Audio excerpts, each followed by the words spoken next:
Welcome to another episode of our Arab-Israeli conflict series, Confronting Mainstream Narratives. Today we have the distinct honor of being joined again by Dr Amir Peleg, Chief Historian for the Claims Conference in Israel and member of Yad Vashem's Public Council.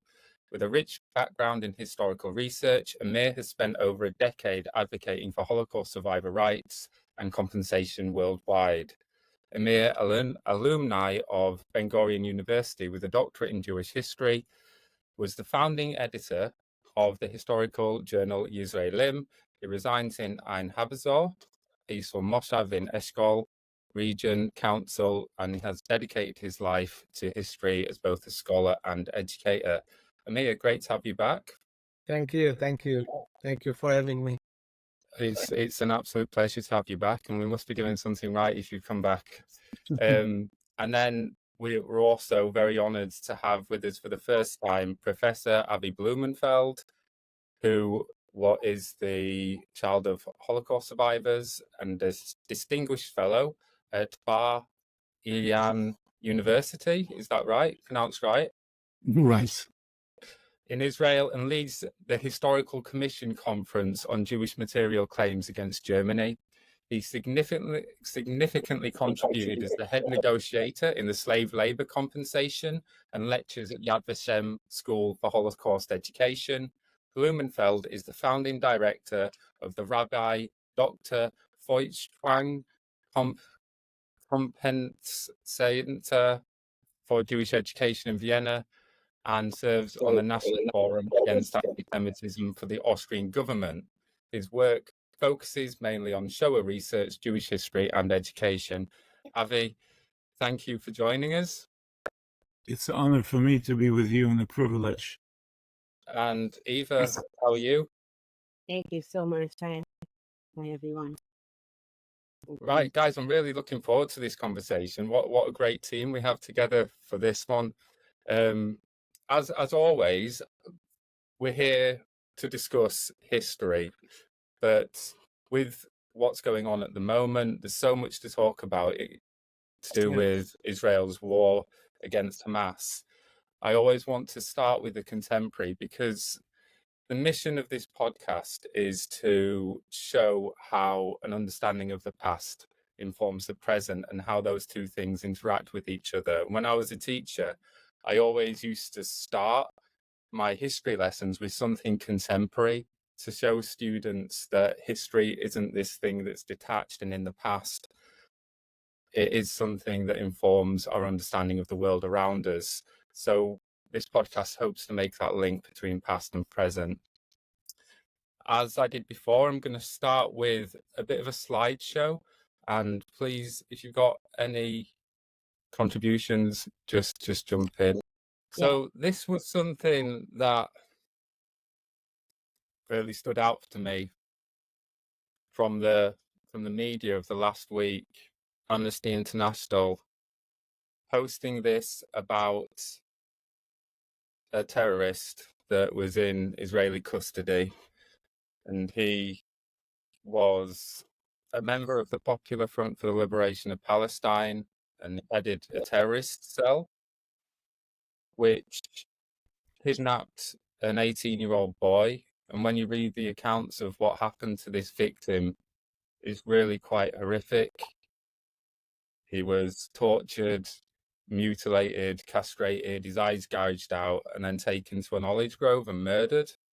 And Amnesty International, upon this individual's death, released a statement: the death in custody of Walid Daqqa, a 62-year-old Palestinian writer who was the longest-serving Palestinian prisoner in Israeli jails after 38 years of imprisonment, is a cruel reminder of Israel's disregard for Palestinians' right to life.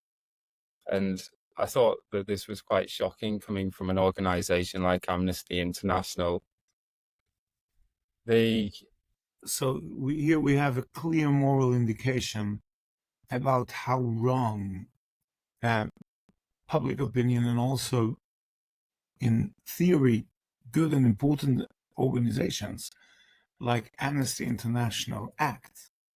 It's a reversion between perpetrator and victim, within the competition of victimhood, which goes back exactly to the time we are dealing here today, 1900 to 1930, and is catalyzed by the Shoah, and afterwards, and again, this competition between Shoah versus Nakba from the point of the Palestinians. Yes. And I thought it was interesting that they just call him a Palestinian writer. And that's the only way that they describe him. It wasn't actually, and this disregard for Palestinians' right to life, he became a writer in custody, and he got qualifications whilst he was in Israeli custody. So it doesn't sound like very inhumane treatment. He actually became a father whilst he was in custody. Quite a gross detail. He was able to smuggle some of his semen out, and he had a child about, I think, which is about 4 or 5 years old now. And Amnesty International is saying it's inhumane that he wasn't allowed to see his family. Well, he's a terrorist, and it's a time of war. What do you expect? And I think he got much better treatment than people than I can imagine that the hostages are getting in Gaza right now, if they are still alive. So like Avi said, I think it's just a complete perversion and inversion of decency to frame this guy like this. And it's quite worrying to see a major organization come out and say this. Anybody else got anything to say on this before we move on?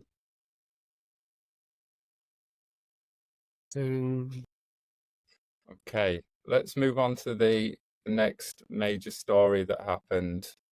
So we had the killing of Ismail Haniyeh's sons in Gaza, and this got me thinking. And this picture was taken hours after they found out that their 3 sons had been killed. And what Ismail Haniyeh had said in a Telegram report that was on Hamas's Telegram account, Ismail Haniyeh thanked God for the honor of having his sons martyred. And I just thought, what if there's ever an example of just a more disgusting human being than this guy, I don't think I've ever seen one. He and his friends, his cronies, they start a war. He goes and scuttles off to Qatar and lives in luxury. His family are in the place where he started a war, and he essentially has he's started a war, and then Israel's defensive action has ended up killing not just these 3 sons, but also grandchildren. And it's estimated that since the war began, 21 of his family members have died because of the war that he helped to start. And all he can say is celebrate their martyrdom. And I just think, what a failure as a human being. What a just insanely dreadful father. What a terrible human being. And just what a complete failure. And it just, I think it's a good example of the absolute madness of the ideology of this culture of death and martyrdom that defines Hamas. Yeah, this is the difference of the culture. You said it right. The difference of the culture between Israel, the Western world, and the Hamas and the extreme Muslim organizations. But from my point of view, if I can add to this, I have as someone that, as we talked in the first chapter, someone that live near the border in Gaza right now and hear the IDF, etc. all day. For me, it's a little bit hard to see that again.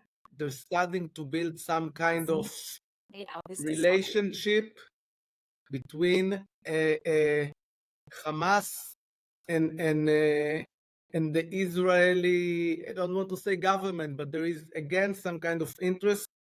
And this is very sad for me because and we talked about it before. right now what's happening is that Israeli troops retreated from Gaza, almost all the troops.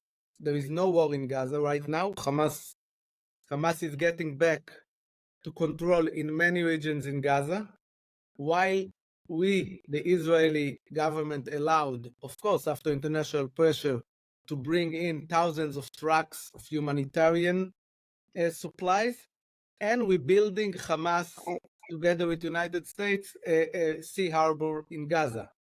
So for me, it's a little bit, on one side, I absolutely agree that this Hamas is some kind of really genocidal culture, and that we can't agree with and we can't live with. But on the other hand, again, some kind of, I don't know how, twisted cooperation between Hamas and the Israeli government, because we didn't get any one of my friends that are kidnapped in Gaza back. And on the other hand, all what Hamas demanded is going on. We get supplies inside, we get the army out. So for me, it's a little bit really strange political situation.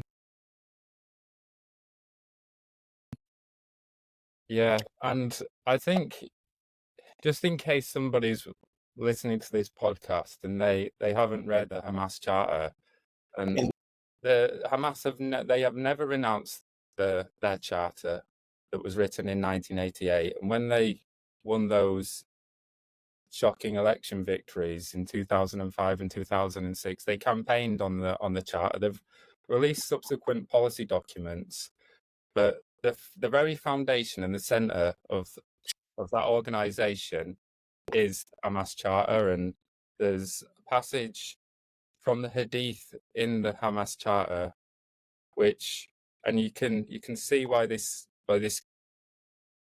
guy's sons got killed, when there's this maniacal thinking at the heart of their ideology.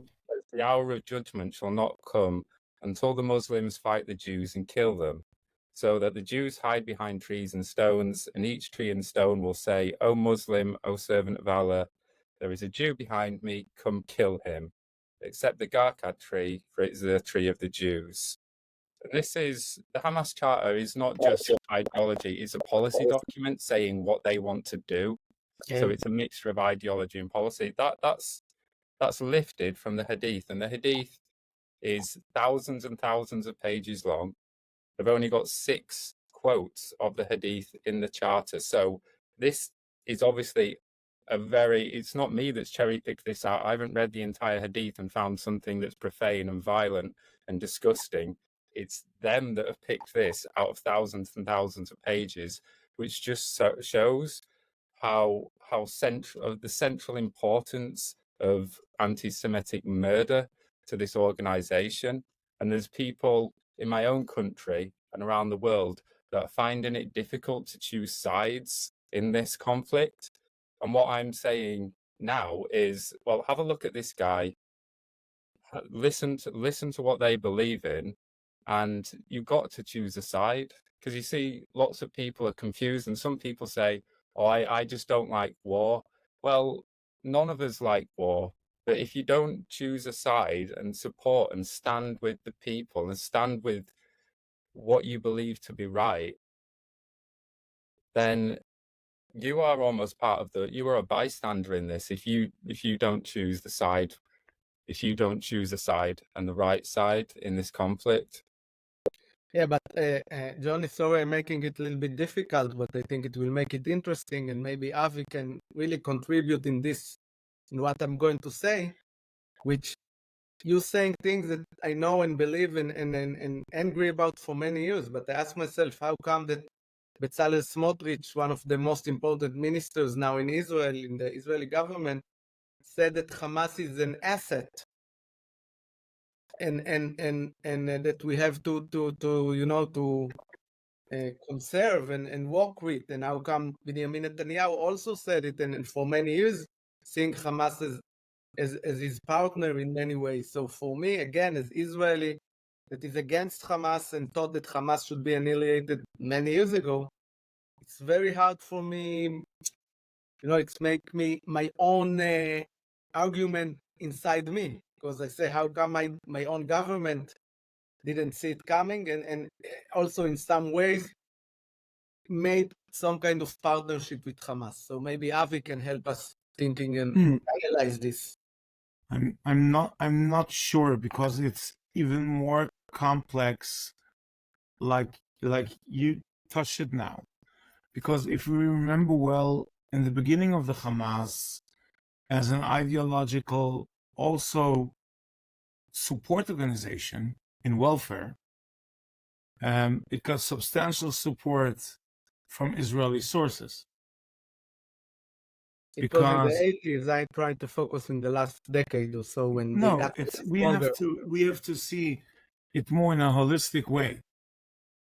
Then the doctrine in the 80s, which was partially fostered by the Likud and also by others, because if you look into the intelligence service, which was mainly dominated by the old elites, the whole concept of your enemy, the enemy of my enemy is my friend, couldn't be understood in the implication of an ideological war, what Jonny framed out before. And the same is here. We have to understand that as a moral state, whether Jewish or not, that's not the point.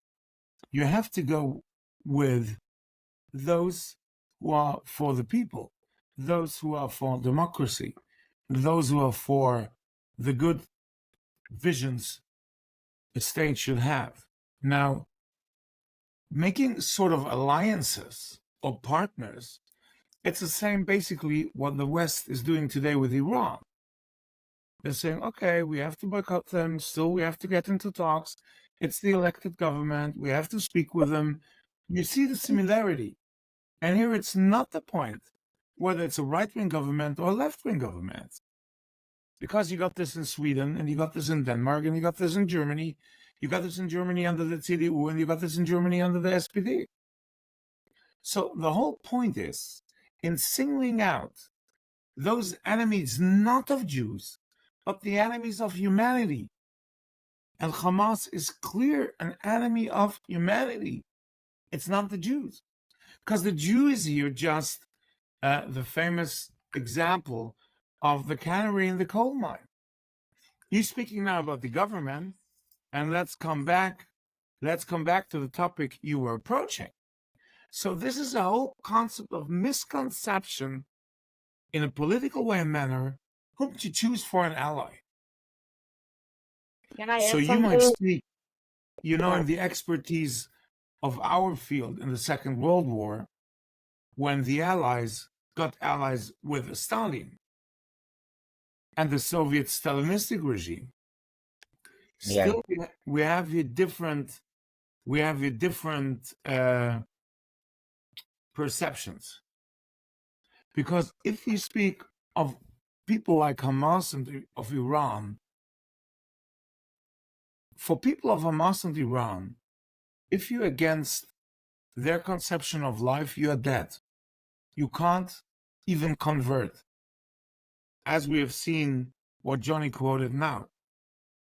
The Jews have to be killed. So if you want to stay a Jew, and you want to still, got some right to live, no, you can't. If you really convert to whatever their worldview is, which is not Islam, because we know Islam is something different, but what they intend to sell the world, what's the real Islam? So if you don't agree to this, you're going to be killed. The same happens in Iran. Now, our government, whether it's this government or another one, No, I can't agree with you, because for the last 14, 15 years, there was a really, who was the government, and what was his policy to make Hamas stronger and to make the more moderate Palestinian forces weaker. And it's not like with Stalin, because they don't have an enemy together. The enemy is maybe the Palestinian Authority, but when Netanyahu decided to make Hamas stronger, and when the heads of Israeli Shabak, Mossad, and IDF came and say, please, at least once in few years,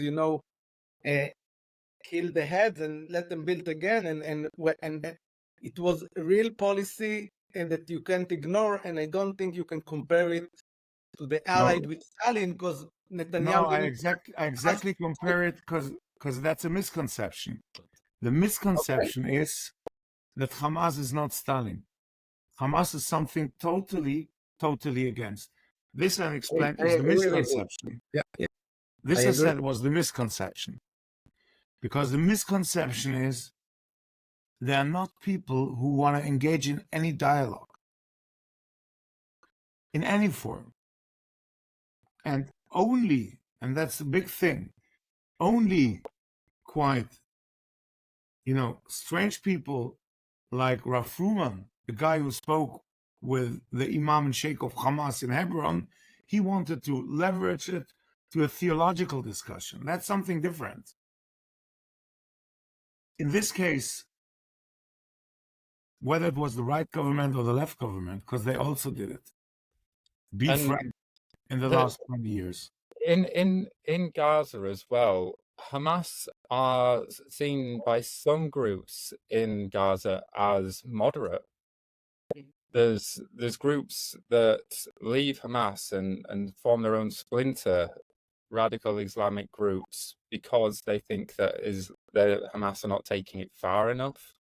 And there's several different other radical Islamic groups. There's obviously the one that everybody knows is Palestinian Islamic Jihad, but there are often lots of smaller ones as well. And some of them think that Hamas aren't forcing Sharia law, or they weren't forcing Sharia law on the Gazans. So it's not just about more moderate groups in Gaza. There was also more extreme, and it makes you think about Gazan society at large and the level of complicity of the people of Gaza. And I think when you compare it to Iran, and we're going to move on to talk about what the big story that happened a few days ago now. Before we get on to the attack, I think Iranian society, though, if there is war with Israel, there will be a lot more resistance from within Iran than there has been from Gaza or from the West Bank against the policies of, like, say, Hamas or the terrorists, because we haven't really seen, I haven't noticed any significant uprising from within Gaza against Hamas. But I think if things escalate even further with Iran, then I think that there will be significant opposition from within Iran.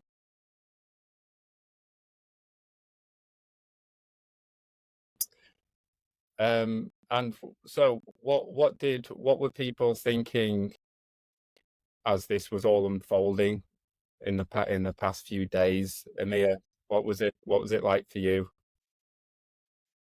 It's like for us after October 7, the Israelis are still in a trauma mode. It's not even a post-traumatic mode. We're still in the trauma. So it's like, think about yourself, you're having this weight on your shoulders, and suddenly you have another, 100 kilos on your shoulder. And it's things that you couldn't imagine, that they will shoot at us, etc. So, I think people in Israel are very proud of the way we protected ourselves, but very asking themselves questions. How did we arrive to this point that Iran is not afraid to shoot at us, which means that our enemies see us as a weak country right now, like the Hamas saw us on October 7. That's one of the reasons. So on one side it shows how Israel is weak, but I'm not sure that, from what I know, the Israelis are not so happy that we will respond now in, like, get crazy, because we know what can happen from Hezbollah and what can happen from Iran. So I think on one side we say we can sit silent, on the other side we say we have to deal first with the Israeli south, with Gaza, then with the north, and if we got Iran into this story, it might be very hard. So I And don't know. what was it? Can you just describe a little bit what happened in real time for you as this was all unfolding? When did you find out? What was the moment that you found out that Iran had launched all of these drones and missiles in your direction, really? When did you find out? And then how did it unfold? Were you So watching the news? Could you see it in the sky? What was happening? no, I live near Gaza, so I was in one of the most safest places in Israel because they didn't shoot This to our time, yeah. direction, but they shoot to the south. And my daughter was on the way back from Tel Aviv, and she was very nervous. And my boys were in En Gedi, and there was, in the Dead Sea, there was some missiles shooting to this direction. So they had to go down to the shelter. The most the thing I don't like is that I felt hopeless, and one of the reasons we had the state of Israel, as Avi said, after the Holocaust, etc., is that we will not feel hopeless again. So for me, this feeling that I'm sitting at my house and feeling some kind of hopeless, I wasn't scared because I know that when we knew when it's coming, and when we knew the date, and we knew the hours, and we knew ahead how it was orchestrated somehow together, I guess, with the United States and Israel and Iran. They knew they didn't want to break, all the rules. So I myself wasn't so scared, but I felt like, it shouldn't happen in the state of Israel. And I must say, I really don't know what next is to come, because it's some kind of ongoing war now with Iran. So. And Eva, what about you? When did you hear about this, and what was the night like that all this was going on? But first, so we were expecting this attack 2 weeks earlier, but 1 week earlier for sure. And then on Saturday evening, when Shabbat was over, then all our phones started to explode from the messages that there's not going to be school next day. There's not going to be school for 48 hours. The libraries are not going to be open. So the luckiest people were the librarians, because they could stay at home with their children, right? And then so we expected this, and we knew that these drones and all the weaponry, they are arriving in hours. It's a slow movement, and we knew that that most of them must be intercepted by the Iron Dome. So it was such an attack that Iran could show what they have, and Israel could show that yes, October 7th, we could not protect you guys, but now we can. So it's a win-win situation, as I would phrase it, and this is why the retaliation would not be the best solution. But if the retaliation is in a different way, then it's a good thing. Yeah, I think, and we could do a whole podcast on this, and I really want to get onto the history soon, but it was just obviously an opportunity for me to talk to people that are on the ground experiencing this firsthand. Yeah, but and I just wanted to add that live update, which I'm just reading right now in the paper, that Turkey's foreign minister Hakan Fidan met Hamas terror group political bureau chief Ismail Haniyeh during a visit to Qatar on Tuesday, the Turkish diplomatic source said, and the two discussed the humanitarian aid to Gaza. Ceasefire.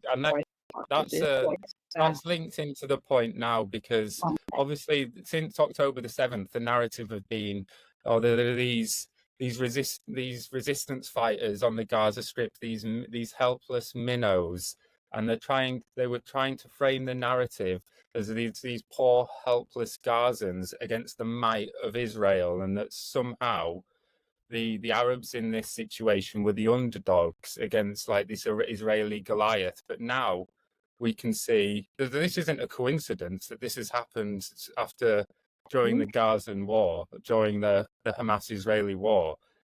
This is all obviously linked to each other, and this is Iran's tentacles in the region, and this is just where the missiles were launched from Syria, Iraq, Yemen, from Lebanon. So we can see that I think public opinion should change a little bit now. They can see what this conflict really is in terms of the region.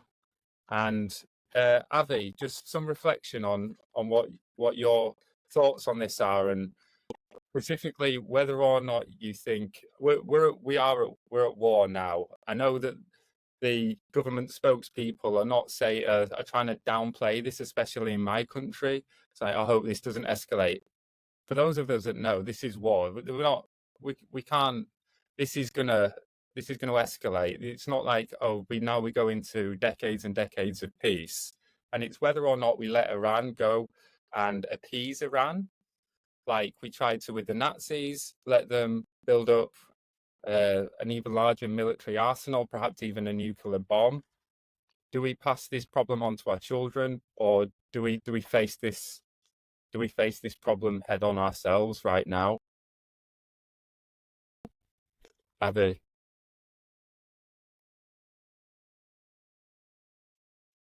You are muted, Avi. We can't hear you. You silence maybe. There's a sign. No, that you're maybe muted. it's your age, because you Okay. can't hear me. Okay, you're here now. My age. It's not the age. Oh, it could be Eva's age. Okay, coming back. The whole story is more complex. Again, it's more complex, as Iran didn't suddenly, tear down his mask and show his evil intentions via the missile launch to Israel. We have to understand that, as in any totalitarian regime, the uprising for the Iranian people, who are in the majority against this regime, is not so easy. Why? We have seen this under Stalin. We have seen this under Khrushchev. We for sure have seen this under the Germans, even though there the percentage of supporters was way higher than today. So it's a bit of a difference. Still, and here we got the point. In order to support those forces, which are democratic forces, and I believe in reason, I believe in enlightenment of people, and I believe in truth. So now waging a war of, the battle of Armageddon against Iran, I don't know if this is the cleverest to do. There is a war. I mean, this was an exact definition what happens today. The war is on certain layers. The war is on information. The war is on money. The war is on resources. The war is on power of electric, of fuel, of whatever we have. But, and here we go,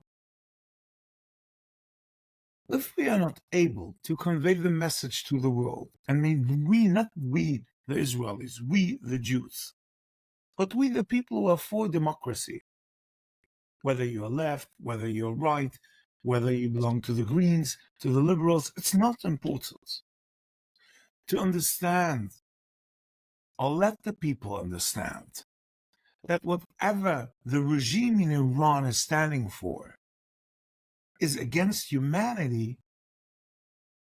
It's not their fault, it's our fault. It's simply our fault. It's the same story with Gaza and the famine and the genocide. It's not a holiday camp. It's not nice for Gaza children. I guess there's some form of hunger and the lack of water and hygienic things. But that's not the genocide and not the famine. You dare to speak like this? You want to speak to my mother? She's dead, but she will tell you what's a famine in the concentration camp in Auschwitz. And she will tell you what's a genocide. I had a 96-year-old survivor calling me up. ultra-Orthodox Jew. And he told me, I want to go to Den Haag. I want to tell them what's a genocide. I've been in there. I was in Kristallnacht. I was in Auschwitz. I was in other camps. His name is Ben Okean. And he came back to Vienna. I think he's going to America, going to then Palestine, Israel. But he's going to say, I want to give them a chance. So here we go. I want to give them a chance, not to the Iran regime, but to the world to understand that as a collective world conscious, we have to fight against Iran. We have to fight against Hamas. We have to fight against Boko Haram. We have to fight against whoever is against humanity. It's not about Jews. It's about humanity and humankind. That's all. Avi, you're speaking very logical, but eventually we see what's happening in the streets in Vienna, where you live, and in England and everywhere else. So how can you explain this dissonance between your true words to the reality? Because, first, speaking of people with some, not all, but quite a large number of Muslim background, there are certain things they want to believe. If you go to them one-on-one. Now, Amir, you're coming from the Israeli left, which is fine. Yeah? And you would show, listen, this is not nice, and that is not nice, and what happens at the Mahsanim, at the barrier controls, frontier controls, whatever. You can show a lot of things which you have to criticize from the side of Israeli politics. But if you will show them the big picture and also the small things, funnily, they will say, well, it's different.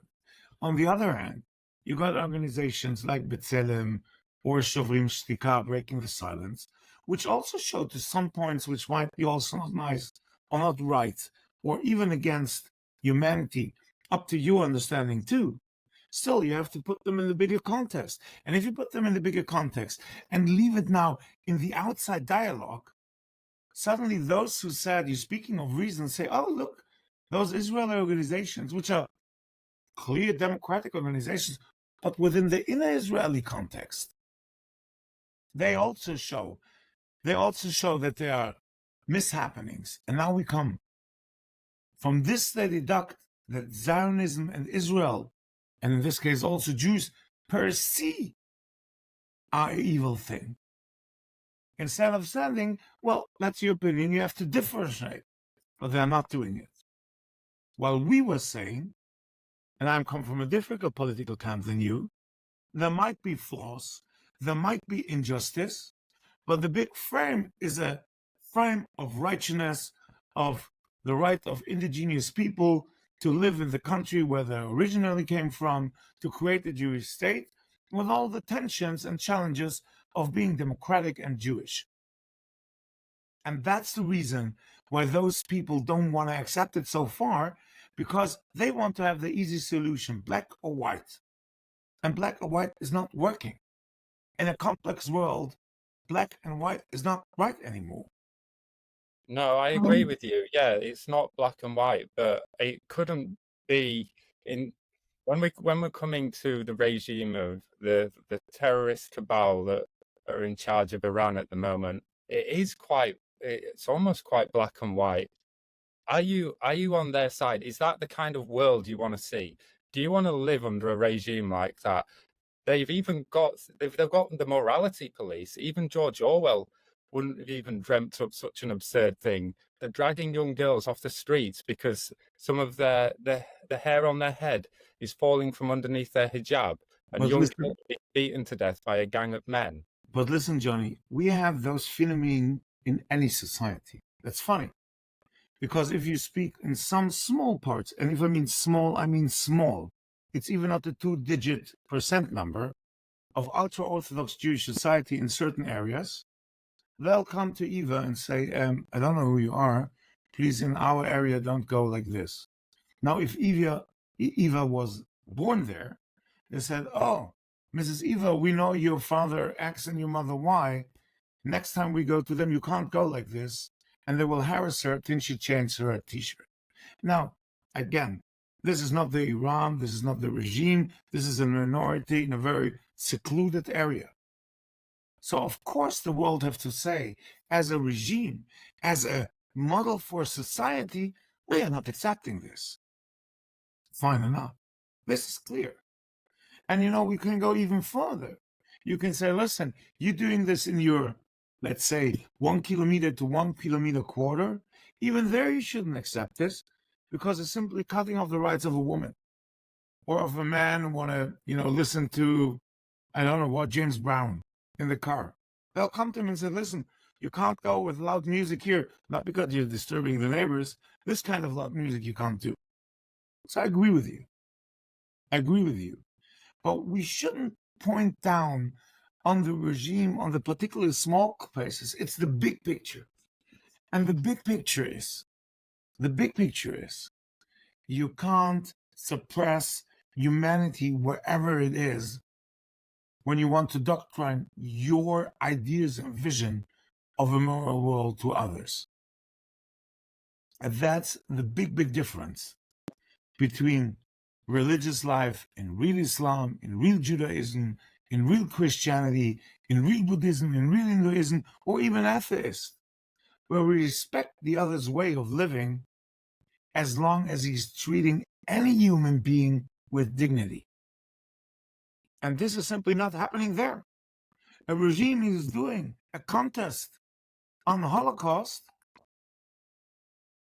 distortion or cartoons. This is not right.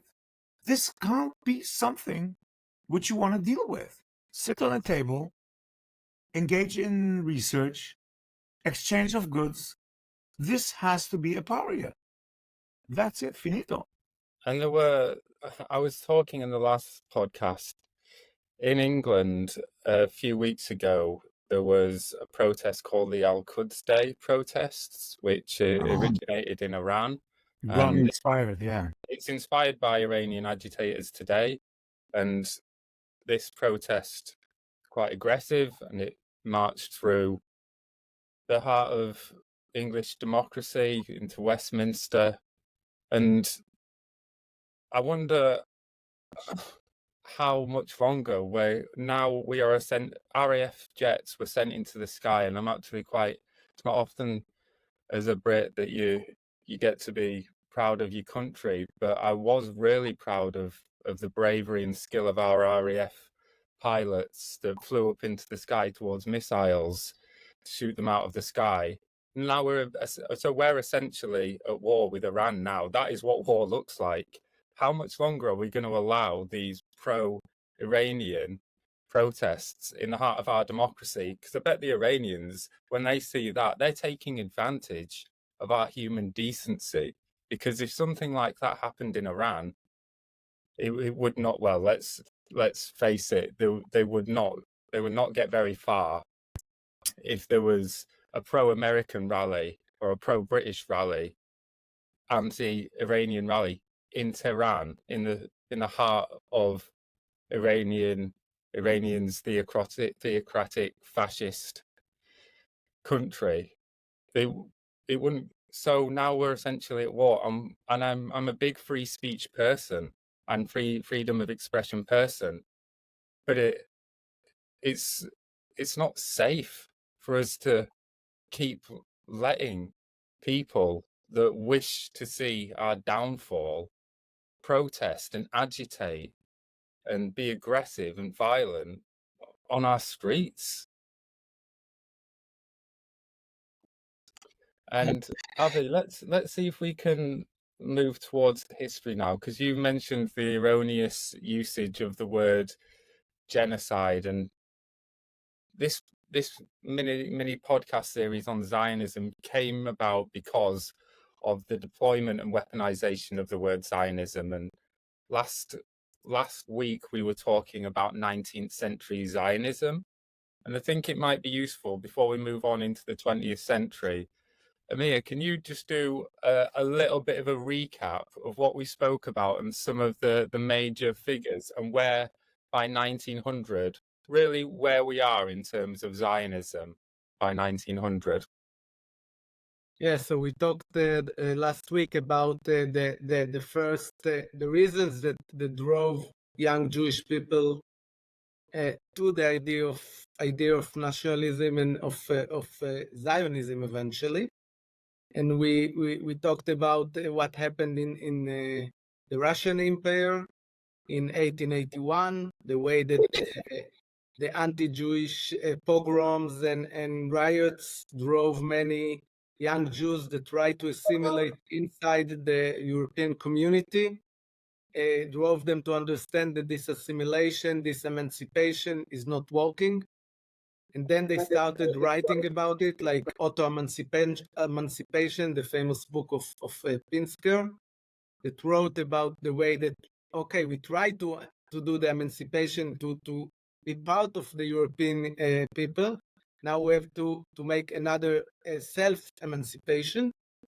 And one of these people was Benjamin Zev Herzl, that was one of these people that understood that something is not working with this emancipation, with the Jews that trying to be part of Europe, part of the European culture, and the modern anti-Semitism that hit them drove them to the idea of we need to build our own national movement.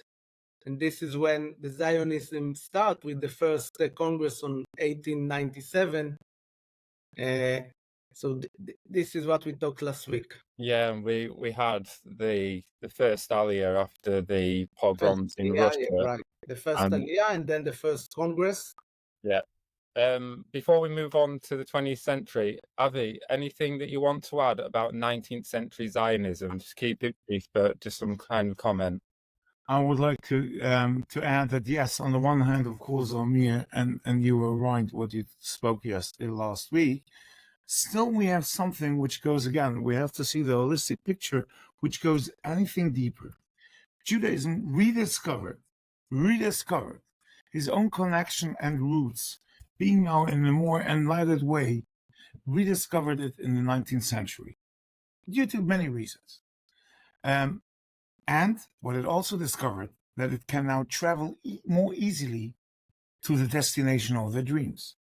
So having it had already in a constant move since the big expulsion of 135 Anno Domini, starting with the 18th and 19th century, more and more Jewish movements came back to Israel. Way time before political Zionism founded himself. And also political Zionism, even though that anti-Semitism and anti-Judaism was a catalysator within the whole process, as, by the way, also the Zionism or the return of Jews 2,400 years before from Babylonia started after a persecution there and in Persia. That's the story of Purim, by the way. Here also anti-Semitism just partially was a catalyst in a catalyst function, because the Jews of Eastern Europe, and even more, the Oriental, the Sephardi Jews of the Balkany and the areas in the Mediterranean had a different call for the longing of Zion, which was merging you together in also some anti-Semitic traits. But in the Can bigger picture... Can I stop you for a second, Avi, because I have a question here. If you could add, we are very interested in the Zionism in the Arab world, and I guess that you know about, can you introduce this a little bit to us, please? That's a part of it. I have a whole small, very, very popular scientific book here next to my shelf, actually. It's written here, which is just talking about Oriental, Arab, Jewish, Arab, Zionistic aspirations of going back to Israel, not starting, but being, materialized and expressed starting in the 18th century. So we see that it's an old longing for a destination suddenly it comes into reach. What is the Like, book again? I'll give you the exact title. I just want to give the example, which is very funny, but it's true. In one Olympic Winter Games in the 70s or 80s, there was a Syrian ski lady skiing down, very much like a beginner in ski the slopes. And she was not close to the regime. She got a chance to work in it. And 10 or 20 years later, she was asked, why did you go there? I mean, you knew you're going to be the last of the last ones. She said, yeah, but I could reach the dream. I could fulfill it. I could do it. So make this comparison here with the Jews in the Arab lands and also in other lands. That was the opportunity. The opportunity was for 2,000 years or 1,800 years or 1,500 years. We wanted to go back home. Now there's a possibility. And this possibility suddenly materialized due to the Industrial Revolution. You new possibilities to travel. You new possibilities to rediscover your ancient roots. Yeah, Avi, you are right, but I must say that from my point of view, I think maybe a different podcast should be dedicated to the Muslim Jews in the Arab countries, etc. But they were a really, really, really small minority that eventually climbed on the shoulders of this Eastern European and Central European movement, because they were more into religious messiah ideas, and they didn't really build any infrastructure. That's right. They didn't build infrastructure. So they could use this as a ladder to climb into the Israel later.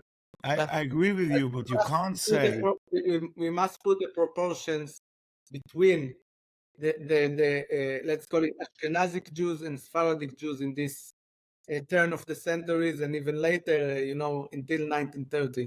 Well, Amir, you can't deny that when Mr. Mashiach, that was his name, went by camels and donkeys from Yemen to Jerusalem to build up what today is Silwan, then was Kfar Shiloach, he did it. And if you speak of Rav Yehuda Alkalai, Herzl's grandfather was his right hand. I know, we talked Yehuda about... Alkalai was discussing his old ideas of going back to Israel. Yes. So probably, and that research today is quite proclaiming this. There was no Herzl if there was no Yehuda Alkalai. The book, by the way, is called Kolotor Tzionut Mesoratit Sfaradit. It's a 400 pages book. Amir, you happily can read it too. History in Hebrew, just to translate the drama. And it speaks about people. I have to say too, I never heard of them. I never heard of Arya Leon Bibas. I never heard of Rav Eliyahu Pardes and others who were, by the way, also speaking of building structures, which is interesting. Because if you speak of structures, which of course the modern Zionist movement is a major player here, but the Sephardi old Yishuv elite had also structures, way more sophisticated structures than the Ashkenazi old Yishuv elite. So the grandfather of Yitzhak Navon,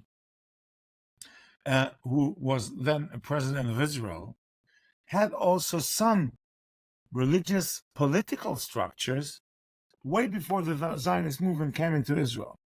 Don't also forget that only 30% of Jewry were Sephardi Jewry, and 70% before the Shoah was Ashkenazi Jewry.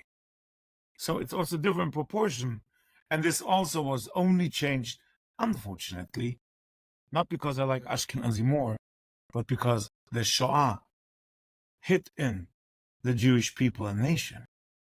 Yeah, Avi, I can understand your narrative, but I don't exactly agree with it, because eventually the Zionist movement was, in general, a secular movement, a socialist movement, and you describe it's all connected. You can't say it's not connected, but still, you, as a historian, you have to understand what drove things to happen, what drove 10,000, later 100,000 Jews to the land of Israel, and who built the structure that could get them and Agree with you. Agree with you. yeah. So we have to be very careful not to show like it's equal. There is differences, but eventually it's complicated. But I think the Zionist movement was European secular movement, a national secular movement that built the land of Israel before the state of Israel. Yeah, and let's continue to explore the foundations of the state of Israel then at the beginning of the 20th century. Because as we get into the 20th century, the Jewish population of the region of Palestine, as it was, has doubled because of the First Aliyah. Yeah. And there's been settlement. Jews have started to work the land. The British consulate are reporting that the establishment of these Jewish colonies are bringing about great change to the country. And this is in turn making economic opportunities. So the Arab population Arabs from the surrounding countries are also coming. So not just the Jewish population, also the Arab population of this region is increasing by the beginning of the 20th century. Then we discussed picking some key events that happened between 1900 and 1930. And perhaps we'll just go around and we'll just discuss one in turn that we chose. And I'm gonna start with the Kishinev pogrom because of its fundamental importance to the Zionist movement and the desire to emigrate as well. And we were talking last time about the Damascus affair, these big events which cause a huge amount of concern amongst Jews worldwide and galvanize ideas of Zionism and a desire to move essentially to a safe haven. This is what Pinsker was talking about with the pogroms of 1881.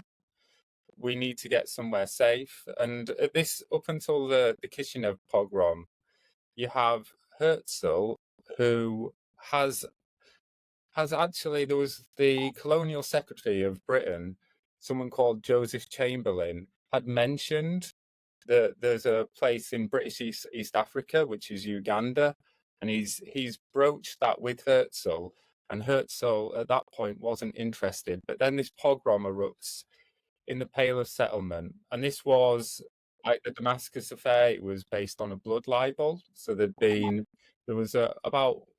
is now a city called Chisinau, and it's the capital of the Republic of Moldova. But about 40 kilometers north of there, a boy had been murdered, and then a girl had died in a Jewish hospital. She'd attempted to commit suicide and died. And the paper, in the most popular newspaper in Kishinev, was an anti-Semitic paper, and they stoked up resentment and anger and violence towards Jews in Kishinev. And it was on Easter Sunday in April. So we don't know exactly what happened in the churches during those Easter sermons, but crowds poured out from these church sermons and then initiated a pogrom against the Jews of Kishinev. And there was about 55,000 Jews, so a significant population in Kishinev of about 280,000 people. And the violence was, well, when you read the reports of it, some of it is absolutely horrific. It was accompanied by mass rape as well. And obviously, as you can imagine, a huge amount of Jews were also beaten and injured in this incident. And it went on. One of the things when I'm reading about the Kishinev pogrom, which just adds just an extra layer of horror, is that it goes on for 3 days. You kind of imagine these things to be a little bit like October the 7th. So they go on, they're hours, but this was going on for days. So Jews were barricading themselves in their own homes, and you've got mobs. I find all of these different comparisons because I've studied the Rwandan genocide before as well. It reminds me of those marauding gangs in the Rwandan genocide as well, walking around. Kind of luckily, they didn't have guns, any kind of weapon, crowbars, knives, marauding gangs of men going around murdering men, women, and children, mutilating people, blinding people, and this was the first of a series of pogroms in Kishinev, and then 2 years later, we've got in 1905, we've got a huge amount. We've got around 600 different incidents across Russia. But Kishinev pogrom really galvanized the Zionist movement, and after that, Herzl starts to think about the Uganda plan in a different way, and he thinks, let's save who we can. I think I'm paraphrasing slightly, but that was his approach to the Uganda. And you can see that he was, and obviously there were many Zionists at the Sixth Zionist Conference when this was broached. Many Eastern European Zionists walked out, and some were fainting and collapsing in hysterical tears and were not willing to accept this. Eventually, the Uganda scheme falls through, but it does show the kind of thinking of Herzl and some of these Zionists, which is, we need to get somewhere safe. And Herzl says in 1904, specifically about Hungary, he was a prophet. He said, if we don't do something to, and I'm paraphrasing here, it's not word by word, but if we don't do something to help the Jews of Hungary, a catastrophe will befall them. So in 40 years, and he says this in 1904, and for some reason he says 40 years, and obviously we know what happened in 1944. So these Zionists were living amongst this. There are these big events that punctuate it, but they're living amongst constant persecution, and they realize that a safe haven or somewhere is needed for Jews to emigrate, and there's mass emigration from Eastern Europe during this time. We actually get millions of people at the beginning, between about 1870 and the beginning of the First World War. We get about 2 million Jews leaving Eastern Europe due to poverty and persecution, most of them actually going to America because Israel didn't have that many industrial opportunities. And we get, with the Kishinev program, we get one of the sparks for the second Aliyah. Yeah. I don't know, Amir, if you want to comment on the Kishinev program and its significance. Can I add something before Amir, please? Yes, please. I think there is there's also the parallel between October 7th and the Kishinev pogroms media can be compared, or that would be also a very, very interesting topic to talk about, how Chaim Nachman Bialik and how they made a media event about the pogrom, and how the October 7th became a media event. Indeed, yeah. And there was victim blaming as well, because the Russian ambassador to America blamed the Jews for this because apparently they were economically suppressing the peasants of Russia. And the same newspaper that stoked the violence then started releasing parts of the protocols of the Elders of Zion as well in the aftermath. Amir.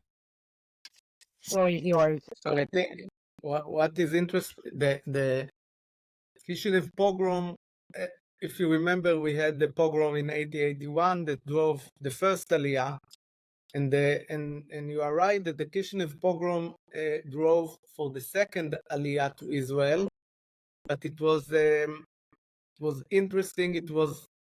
It's creating a new stream in Zionism, because what we call now practical Zionism. So we see Herzl as the father of political Zionism, but Avi, we have some noise from your computer. But we see what happened after the Kishinev pogrom and the Bailey's trial. If you know, the Bailey's trial is also like a blood label that was happening in the same time like the Damascus blood label, and together with the Uganda, as you said, Herzl was thinking about Uganda after the pogrom, but for the Zionists, it was really, for the practical Zionists, they say, we are not talking about Uganda. We are going to the land of Israel. So the second Aliyah was the first wave of we can call it secular Zionism, secular socialism, secular socialist Jews that decided to go to the land of Israel and were impacted by the Kishinev pogrom, by the Uganda idea, and by, of course, as we say, there was the economical and other issues that drove millions out of Eastern Europe. So the base, this is the base for the practical Zionism that was saying to Herzl, and then later it was, with Chaim Weizmann and Jabotinsky, and you can say on the other side, the most important figure is maybe David Ben-Gurion, that said, okay, you're talking about political Zionism, the Herzl way, we have to get a charter, we have to work with the nations, but we're talking about practical Zionism. And this is the base for the second Aliyah. So Avi, if you will, so from the Kishinev program, how do we, in terms of Zionism and the growth of the seeds of the state of Israel, proceeding into the 20th century, how do we move a little bit further into the 20th century from the Kishinev program and the second Aliyah? Well, Kishinev was definitely also like the program in 1881 and a few others, a catalytic for pushing the idea more. But you have two ways off. Because if you look, where was the Zionist leadership, Amir, you for sure also know, till the First World War? Speaking of the leadership, not of the masses. The masses were in Eastern Europe. Those who actually went into Israel are coming all from Eastern Europe, lesser interestingly from Romania, where Kishinev, today Moldavia, but in those days was sort of belonging to, but or the Russian Empire. Speaking, the core came from Poland, some from Hungary, and some from Romania. But the leadership was, even not in Austria, it was in Germany. The Zionist movement, as a political world movement, within the leadership concentrated, was in Germany. And that's an interesting thing here. Because if you're speaking of structures, if you're speaking of building structures in order to fill out certain tasks, every structure, National Bank, Keren Kayemet, Keren Ayesot, everything was coined mostly from German Jews, not from Austrian Jews. Theodor Herzl was in it. He gave a big inspiration with his book, Der Judenstaat, the State of the Jews. But all the people who were structuring it were German Jews. And there we find a certain discrepancy, because on the one hand, program of Kishinev, pulling people over, anti-Semitism, and also in Germany, you can read this if you read in the autobiography of, for example, Gershom Scholem, who became a very early Zionist.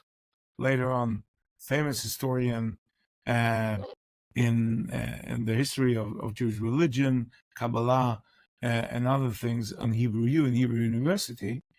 It was more looking for an expression of a genuine Jewish identity. And if you look into the development of Zionism in England, as crucial England has been via the Balfour Declaration and Chaim Weizmann in England by himself, you see it's a total different story. Yes, anti-Semitism had a part, but it was more of finding your vision again. Like the famous novel, we talked about it briefly, Johnny, when we prepared this a podcast, The Ronda by George Sand, where, yes, there are certain points, But anti-Semitism is never the strongest fundament where Jewish identity is put up. Yeah, it's important. I agree with you, important. But Amir, you for sure are also within the discussion whether the Dreyfus affair has been the major or one of the major points who influenced Herzl. Whereas when we grew up, we all learned it was the, I would say it was not the. Yes, very strong. I agree with you totally. But just as a I think if I can add, like, to what Avi said, what is very interesting is to see how both streams of Zionism, you have the practical Zionism that decide we're going to the land of Israel, we're starting to building, we call it a Medina Shebaderech, the state to be, like we're building the Jewish Yeshuv. On the other side, as Avi pointed out, a very important people like Chaim Weizmann and of course Herzl and Jabotinsky talked about more the political structure and the legal structure. So we had like two streams going together side by side, but they met each other in so many ways. And eventually these two streams of practical Zionism and political Zionism, what built the Zionist movement and enabled later to build the after World War I, which is a very important historical point, to build the structure for the state of Israel. The interesting point in this, just to fill in, which now just occurred to me again, if you look into First World War, till the Balfour Declaration, which was a product of very few people, Zionism had close to zero role in Jewish society everywhere. Everywhere. There were certain intellectuals dealing with it, Martin Buber, Franz Rosenzweig, some others, same in England, same in France, but it has no role. And suddenly, in 1970, via the Balfour Declaration and British involvement, it suddenly became a topic again, which is, I think, quite remarkable. I think, yeah, I'd like to pick it up at the end of World War One. So might be good for us to go around and speak about the different events that we chose as really significant points between 1900 and 1930. And my other two were after the First World War, and I chose, maybe this is because of my training and because of my interest, I chose instances of persecution and how it set patterns of violence. So the first one was that I chose was the Nebi Musa massacre in Jerusalem, which involved the Grand Mufti, who had stoked up hostility towards Jews in Jerusalem. And the Nebi Musa procession was something that happened annually, and it had existed since the time of Saladin. And the thinking behind it was that Christians were given access to their holy sites, and because the Muslims were worried that the Christians might use this as an opportunity to retake the Holy Land, they organized a procession to coincide with this. So during this also happened on Easter Sunday as well, like the Kishinev pogrom. But during the procession went to a mosque in Jericho, where Moses was said to have been buried underneath it, and then returned to Jerusalem. And when it returned to Jerusalem, a pogrom erupted against Jewish people, and this was not very well policed by the British, who hadn't established the mandate yet, but it was still a League of Nations. But the British were in a system of administration, which was the occupation of enemy territory, but it wasn't policed very well. Jews weren't really allowed. There was Zev Jabotinsky, who had started to form self-defense units. The idea of these really came about after the Kishinev pogrom that I spoke about earlier. And what interested me one of the things that interested me about this was the response to it. So after the pogrom, the British send an inquiry, and it's called the Peleg Commission. And the Peleg Commission blames the Zionists for their aspirations, not the people that unleashed the pogrom or the murderers, the murdered Jewish people in cold blood, but actually blame the Zionists for having aspirations. And this is also linked, you see this pattern again, and Hajj al-Husseini is, because he stoked the fires of this pogrom, a British military court arrest him, he escapes, he flees to Transjordan and then Damascus, and the British military courts sentence him to 10 years in absentia, and he becomes a hero he becomes essentially glorified and lionized for organizing violence against Jews. And I think we can see this pattern, we see it now in what's happening in the region of Palestine, in Gaza and the West Bank now, that this lionization of terrorists, this glorification of violence, and you see it in Hajj al-Husseini, because the British eventually pardon him, and when he comes back to the region of Palestine, he's seen as this hero for stoking up violence against the Jews, but then resisting the British. And then in the 1929 riots as well, I saw a comparison between the Peleg Commission after the Nebi Musa pogrom and the massacres in 1929, because the Shoah Commission comes in and advises that Jewish immigration is limited, even though obviously it was the Arabs that started this, and there's the Hebron massacre most notably, and other really vicious and horrific massacres, and the reaction of the foreign powers was to advise limiting Jewish immigration. And you see this pattern of rewarding violence, and I think that was a really unfortunate thing to do, because we can see the seeds of terrorism in the 20th century continuing, because the British continuously reward people with violence. Violence is an instrumental thing. It takes a lot of effort, and there's a lot of risk into committing murder and extreme violence on someone. But if they are continuously rewarded and get political concessions from violence, and this pattern was really set, I think, in the 1920s, really, this pattern of the Arab population decide that they're going to resort to violence against the Jews, against the Zionists, and they're rewarded, they get political concessions, and they get immigration restrictions because of this. And you can see it was successful in that sense. Avi, do you want to either comment on what I've said and then maybe talk about other events in this period between 1900 and 1930 that you thought were really significant? I think it's interesting. While you gave over this quite bloody and very violent atmosphere, I was really thinking, how come? As we know, Palestinian nationalism is a thing which today exists, same as Palestinian people. I couldn't say this existed 400 years ago, but today it exists. Now, one of the foundations of those national consciousness happened in those years, not a lot, between 1900, 1910 and 1920.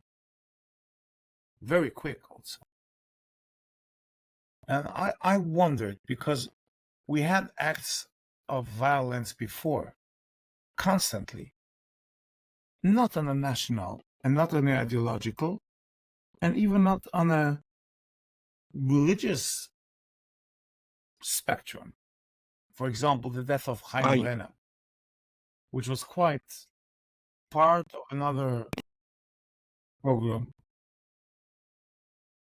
And for me, it's not clear how violence, which happened, especially in the area, due to certain historical and sociological reason, turned over to be a political, and in nowadays, a religious violence. So I think that's a question which still has not been researched enough. It's too easy to say, well, 20s, Muslim Brotherhood, influences. We have to look deeper. Why this happened? This is my question. Because that has happened, as you describe it very vividly, no question. Also, the interaction with the British colonial and mandate system, all true. But how did it turn that what a lot of Arabs, like Faisal, King of Jordan, saw as an opportunity, became a threat for life in their eyes? And I think we look to go deeper to find also some key elements how to turn the thing over, which brings me to an old ancient saying of a midrash, a legendary explanation of some biblical and Talmudic principles, which is saying, who is a hero? Those who make your haters to your lovers. Which is quite interesting. Because in general, there's another saying which saying, who is a hero? The one who suppresses his own evil inclination. Okay, this we understand.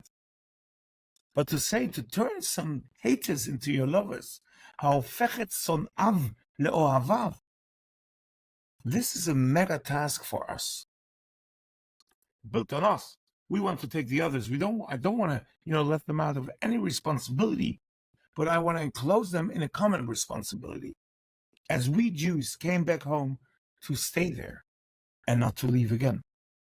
And this just can't go, as I believe, in a certain way of dialogue, and not, as for example, Jabotinsky believed in, and Amir here is the better expert on Jabotinsky and on the right political parties, with the Iron Wall. And these are my thoughts coming up to you. I have to excuse myself now.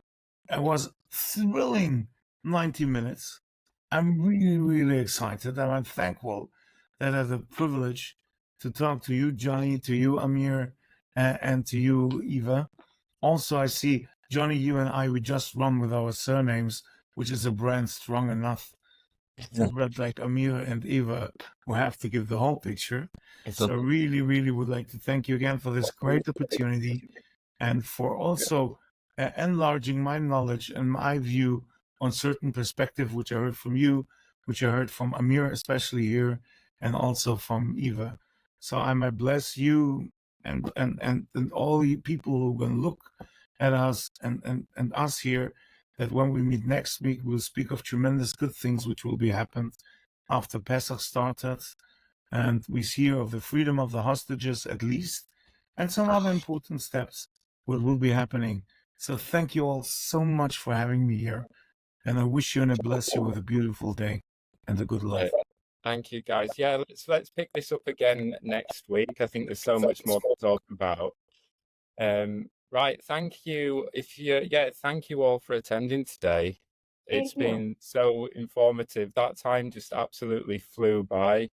And as Ami said, sorry, if I just can add, because we are finishing this podcast. I think we have to talk the next podcast about.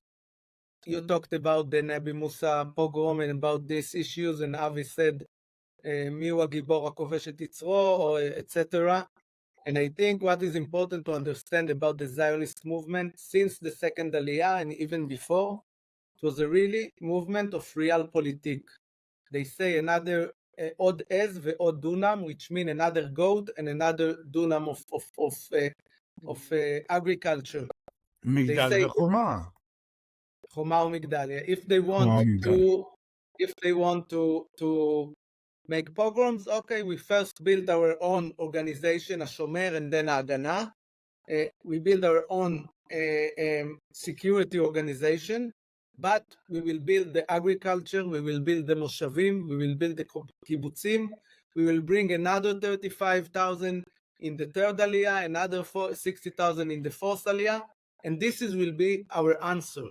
We will build here and develop and build a Western Jewish civilization in the Middle East. This is the real answer of Zionism and the Zionism was a realpolitik movement. They didn't let this pogrom move them to the right or to the left. They say we have a mission, and our answer will be to complete this mission, which was completed in 1948, and we are still fighting for its safety until today. Yeah, let's pick. Great, thank you for those concluding remarks. Yeah, let's pick it up next week. I think there's so much more for us to unpack. But thanks, guys, for participating, and be well. Thank you so Jonny. much. Be well. Thank you. Thank you for organizing this.